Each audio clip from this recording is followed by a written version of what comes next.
Let's keep calm and mother on.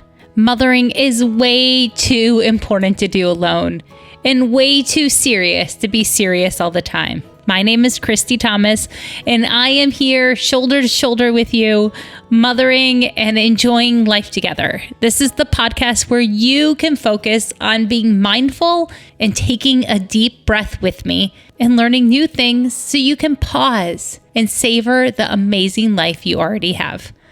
Now let's go. I am so excited. I have a very special guest. The only other time I've ever had a guest in the studio is when I had my kids come and talk about Avatar: The Last Airbender. But today I have my mom. Say hi, Mom. Hi. So this is my mom, and I've invited her here today to just have a conversation and talk about her motherhood experiences, and I thought you would enjoy this. So tell us about you. How many kids did you have? What's your name? Two. Linda Brown. I had two children. Christy's the eldest. James. They're only 15 months apart. They kept me very busy, and I loved every moment of being a mom. Every moment? Every moment, even the good and the bad. So when you close your eyes, because I turned 40 and my brother is going to be 38. He's going to be 39. So it's been a while. You've got a lot of years of mothering underneath your belt. So when you close your eyes, what do you flash back to? Like, what moment comes back to you as being a mom? You stealing your brother's ice cream cone in the backyard. What? That wasn't our pregame talk. So what happened? Me to close my eyes. Yeah. So what did I do? You were so cute. Your brother's ice cream was melting, and we were sitting on our wooden swing, and you just thought you'd help him lick it and help him eat it. That's really funny. So what other memories pop up as like your favorite motherhood memories? Oh, we'd go out to breakfast. Well, not even go out. We'd fix breakfast at a park because we didn't have a driveway. So your big wheels, so you could ride them, we'd go to the closest park and make breakfast, and there was nobody in the parking lot, so you could ride your big wheels around. I remember that. I thought we were the coolest because we had like the largest parking lot because we had a stone driveway. Yes, so we couldn't ride it. And I wouldn't let you ride in the street because I was a nervous mom. Well, our street wasn't smooth either. It was like that weird texture. It was not a smooth road. This is true. It wasn't like an easy sidewalk. Okay, so those are the memories that come back. And then in the morning, I love morning because we always did morning hugs. I had a song. Uh-oh. What was your ready? song? Yeah. I'm the luckiest mom in town. I've got a Christy and Jimmy Brown. There we go. We also had another song. I remember that we danced in the kitchen and we would sing, "We Are Family." Oh, Dad Jimmy, and I would hold Christy, you. Linda, Dougie. Yep. Yeah. And I don't remember the holding part. We would lift you up because you were little. Okay. In my memory, I'm touching the floor, so I don't know. It's funny how memories. It's funny how memories work. Yeah. So what was the best parenting advice you ever received? I had a preschool teacher that told me to enjoy all the moments and just to love your kids and just watch them. They're miracles. That sounds like really good advice. I know that preschool teacher had a big impact on our whole family, I think Mrs. Kimball did. Yes, the best book she told me to read is All Grown Up and No Place to Go. Is that the Hurried child book? Yep. We will put that link in the show notes because there is like a 25th, 30th anniversary edition of that book. Oh, best book I ever read. It's still in publication. You were 3. Did you read a lot of parenting books? Yes.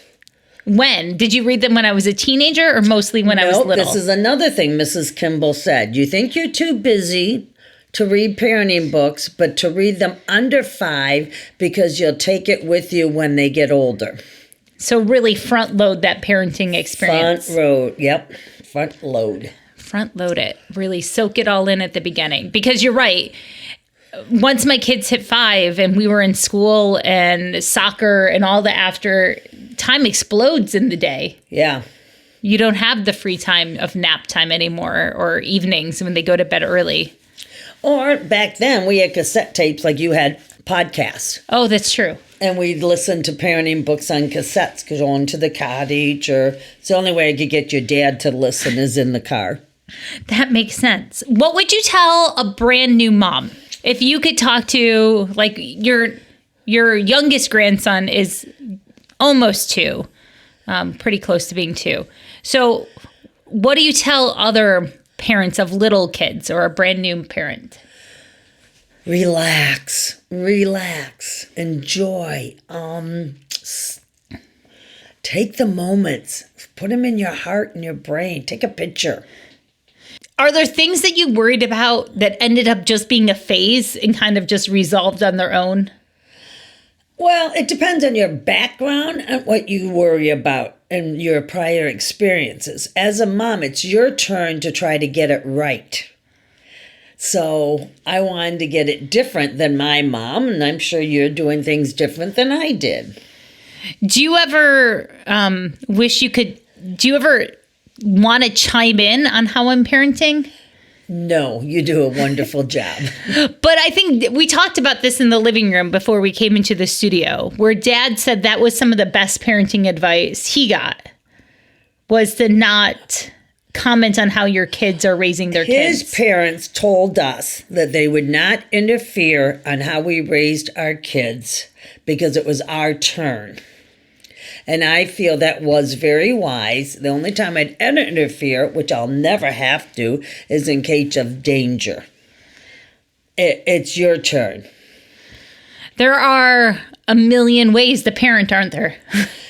And each child needs to be parented different. You can't parent every child the same way. Did you parent James and I differently? Oh, yeah, because you had different needs, different personalities, different structures. Yeah, we're different people now, for sure, too. Yeah. What sort of parenting advice or what sort of parenting style do you wish you never would have done? As in, like, yelling? Yeah, or like a strategy. Oh, reverse psychology? Yeah. Was a big thing when you guys were growing up. Oh, tell them the opposite and they'll act the opposite. And you didn't like that? No, because it didn't work. Did it just not feel right or it just didn't work? It felt like guilt. Okay, just wanted to know. If you could tell your grandkids one thing, like say Dawson's almost 2, and if he listens to this when he's 20, what do you want him to know? What do you want my kids to know? How much I love them and adore them and enjoy just watching them. And what do you wish they know for life? If you could give them one piece of advice for life. Be kind, and people will be kind back to you. You always told me to kill them with kindness. That was my dad's advice. Is that where that came from? Yep. The man who made the phrase famous that you have 2 years for a reason. God gave you 2 years for a reason. That's how that goes? One, I got in trouble in the public school for saying it that way. Gotcha. God gave you 2 ears, in one and out the other. Yep, some things. But I had a principal tell me I couldn't use the word God in school, but he liked the advice. It's true. Now I understand how it got changed, because I didn't know the beginning part anymore. Well, I'm glad you're here. Thanks for being brave enough to record with me. I know this is stepping out of your comfort zone. Totally. Do you consider yourself a public speaker? No. I consider myself a child lover, an encourager. Yeah. You've worked with kids for a long time. 22 years. And if you could see a group of kids and tell them something, what would you tell the random group of kids on the playground? Would it be the same sort of thing about kindness? It would be kindness, and to just take a moment to take a breath to realize that person wasn't out to get you. You didn't see the whole picture. That when there's conflict on the playground? Yeah. That was the... Most of the time, someone hit me. No, they bumped into you. People aren't taught to stop and say, oh, are you okay? I'm sorry I bumped into you. I was having too much fun chasing my friends. Mm-hmm. We're not taught to stop. And respect the other person. Right. And everybody's really eager to say, you did this to me. Yeah. We jump to being a victim right away. Yeah, we shouldn't. Okay. Well, here's the next part. Every episode ends with 60-second self-care. My favorite is a lavender salt bath. Really? She's got a jacuzzi tub, so she can't use bubbles. No, and plus a jacuzzi comes loud. Oh, yeah. I like to just soak in peace. Okay, a lavender salt bath. Got it. And then what is your family fun idea? How have you enjoyed being with your grandkids for the last couple days? Games, and more games. Any games that you can play. As a grandparent, the only thing I can give my grandchildren are great memories. Mm-hmm. And that's my gift right now at my age, is to give memories to my grandchildren. And one of the things I've really enjoyed, and you've done a good job of carrying it on, is that you're the holder of all the good holiday cookie recipes, and you tell stories of when we were kids, when you're baking those cookies. You have different cookies that the different kids like. You made dipped Oreos with Callie and church windows with Lucy. And then with Lincoln, you've played like a million games. A million games. And he beats me at all of them. Well, some of them he doesn't quite teach them to you either. I don't like Pokemon. But you try. You've tried. It's been a noble mission. Well, thank you for stepping out of your comfort zone and stepping into my recording studio and recording with me. I love you, and I think you're a really great mom.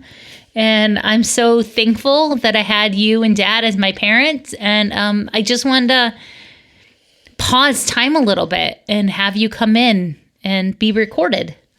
And I thank you for being a great daughter with lots of joy. Well, let's keep calm and mother on together. And if you want to talk to me about this episode, don't forget to find me on Instagram. And I hope you have an amazing day. And you, don't forget, you are the best mom for your kids. Yep, you're the exact right mom for your kids. There you go. Bye, everyone. Say bye. Bye.